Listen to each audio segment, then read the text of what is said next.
Hello and welcome to Jihad and the World, a product of Kensington Security Consulting, where we bring education to national security.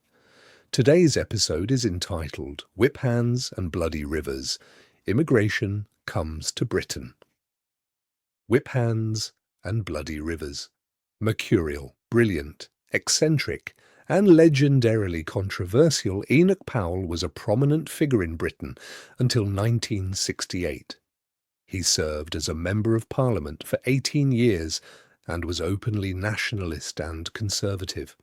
Raised in a middle-class family in Birmingham, he excelled as a scholar at Cambridge, where he later taught classics. He had a distinguished military career and became one of the youngest brigadiers of his era. He couldn't fulfill his dream of becoming the viceroy of India because it had gained independence. As a result, he entered politics, where he made a significant impact. He delivered a speech in Birmingham on April the 20th, 1968, that shocked the nation. Using alarmist language that made international headlines and ended his political career, he warned Britain that soon the black man will have the whip hand over the white man. With a historical reference to Virgil, it became known as the Rivers of Blood speech. Immediately, people tried to understand why he said what he did. Why would he gratuitously give fodder to his political rivals? Why did he refer to blacks as wide, grinning pickaninnies? Fluent in Greek, Latin, Hebrew, French, German, Italian, Urdu, and medieval Welsh, Powell could have used less derogatory words. Why did he give the speech on Hitler's birthday?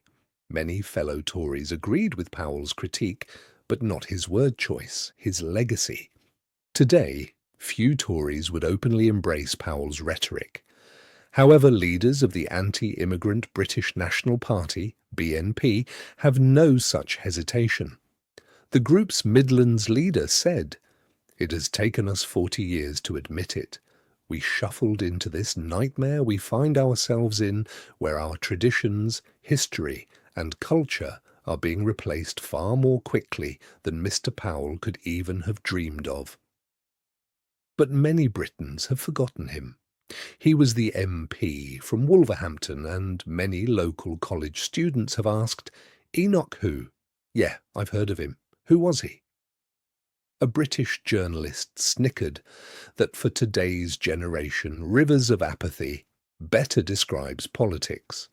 Others have compared him to American Senator Joseph McCarthy, the fiery scourge of communism of the early 1950s. McCarthy inflated the number of communists in the US government. He disparaged the loyalty of American civil servants, some of whom had no connection to the Soviet Union. Nonetheless, he identified a significant, very real conspiracy that compromised national security, but a popular backlash made it difficult to accuse American officials of being communists, even if the charge was true. Today, in Britain, intellectuals and politicians do not want to be accused of McCarthy-like or Powell-like sentiments regarding immigration. They stay silent. The wrong words could end a career. Terror Central. And what about Powell's city of Birmingham? Outside the Masha Allah Internet Cafe, Mohammed Hussein raised his voice over the recorded Quranic verses blaring from the abaya shop 2 doors down. He was furious that Britain's latest terrorist attacker had amplified the stigma against his city. "Why do all the jihadis come to Birmingham?" he half shouted, prompting a passing group of teenage girls in bright-coloured headscarves to frown, then giggle. A few years ago, a Fox News terrorism commentator had to apologize for describing Birmingham as a Muslim-only city where non-Muslims don't go. Nonetheless, Birmingham, Britain's second-largest city after London, has produced a disproportionate number of convicted Islamist militants, including some linked to the September 11th attacks and last year's bombings in Brussels. So many Islamist militants have been born in Birmingham or have passed through that the Birmingham Mail once lamented the city's dubious distinction as Terror Central. When a masked member of Shabab, the Somali extremist group, celebrated the murder of soldier Lee Rigby in a 2013 video, he identified Birmingham as the main source of its fighters. The man believed to have recruited the militant known as Jihadi John, the Islamic State executioner with a King's English accent, was from Birmingham, as was his closest associate. Other notable militants linked to the city's underground networks include Abdelhamid Abaoud, who organised the 2015 Paris attacks, and Mohamed Abrini, a Belgian national involved in the 2016 Brussels attacks. After-school madrasas are increasingly sought by parents who want their children to study the Quran.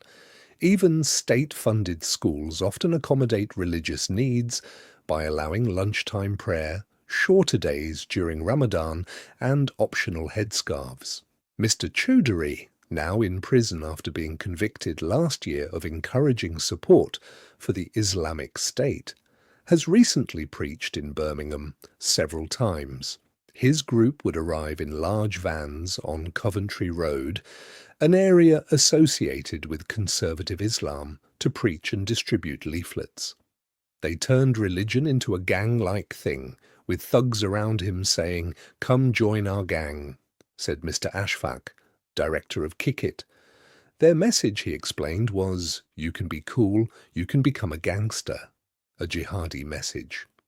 Today, some 15 years after the murder of drummer Rigby, Birmingham is even more divided. In 2026, a convicted terrorist who is seeking election to Birmingham City Council openly proclaimed that he was better than every Labour candidate. In 1999, Shahid Butt was imprisoned for 5 years after he was found guilty of plotting to blow up the British consulate, an Anglican church as well as a Swiss-owned hotel in Yemen.